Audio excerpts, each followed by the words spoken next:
Hello everyone, welcome back to the channels. Today I'll be teaching you how to watch TikTok without account. So for that you must first own TikTok application. So if you don't already have one, you'll have to go and tap on your Play Store if you are an Android user and App Store if you are an iOS user. So I'll directly go and tap on Play Store, and once you tap on Play Store, on the top left you can see a search icon. You'll have to go and tap on search apps and games. So once you go and tap there, you'll have to go and tap TikTok.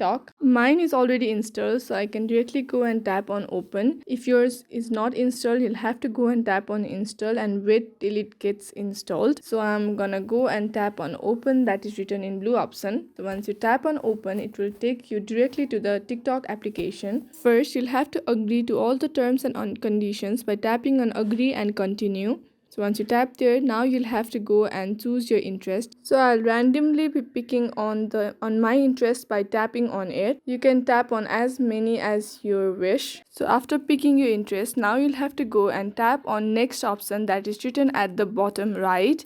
It will ask you to swipe up to watch videos. You'll have to go and tap on start watching option, that is written at the bottom. So once you tap there, it will take you to the home page of TikTok where you can swipe up to watch more videos. So here I'm not connected to any account, or I have not opened any account. You can confirm by tapping on profile icon at the bottom right, and there it says sign up for TikTok, which means I don't have account. So you can go back and tap on home icon that is written at the bottom left and continue watching your video on TikTok without an account. So that is how you watch videos on TikTok without account. I hope this video was helpful. Thank you for joining in.